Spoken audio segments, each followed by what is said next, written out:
ज्यादा दिन नहीं चलेगा हिंदू मुस्लिम नैरेटिव। फडणवीस के बयान पर नवाब मलिक की खरीखरी।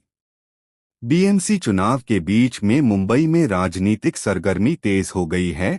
उप मुख्यमंत्री अजित पवार की एनसीपी ने मुख्यमंत्री देवेंद्र फडणवीस की हिंदू मराठी मेयर टिप्पणी पर निशाना साधा है। एनसीपी नेता नवाब मलिक ने कहा कि हिंदू मुस्लिम नैरेटिव बनाकर ज्यादा दिन नहीं चलेगा। जो उम्मीदवार लोगों से जुड़े हुए हैं वही चुनाव जीतेंगे।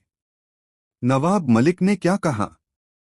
नवाब मलिक ने कहा कि महाराष्ट्र भाषा के आधार पर बना और मुंबई में जन्मे सभी लोग मुंबईवासी हैं। कुछ लोग धर्म के आधार पर बंटवारा चाहते हैं, कुछ लोग भाषा के नाम पर बंटवारा चाहते हैं।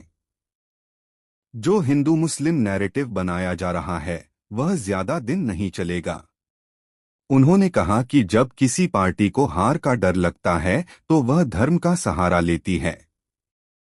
चुनाव हिंदू मुस्लिम के मुद्दे पर नहीं हो रहा है। एआईएमआईएम या सपा पर क्या बोले?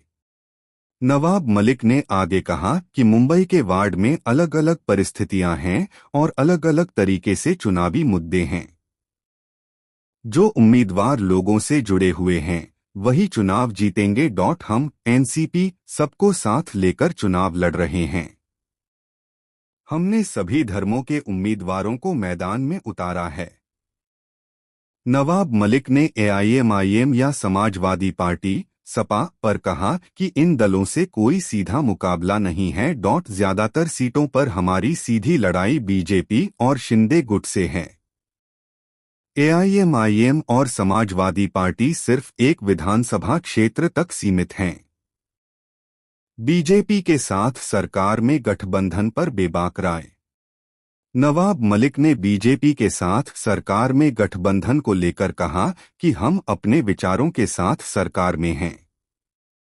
मुद्दा सरकार में रहने का नहीं बल्कि विचारधारा का है। हमने पहले ही तय कर लिया था कि हम चुनाव अलग अलग लड़ेंगे। दादा अजित पवार ने भी कहा था कि हमें अलग अलग चुनाव लड़ना चाहिए। भाजपा हमारा विरोध कर रही थी। मुंबई में कितनी सीटें जीतेगी एनसीपी? उन्होंने कहा कि हम अपनी पूरी ताकत के साथ चुनाव लड़ रहे हैं। हमें उम्मीद है कि बीजेपी की कई सीटों पर एनसीपी को जीत मिलेगी।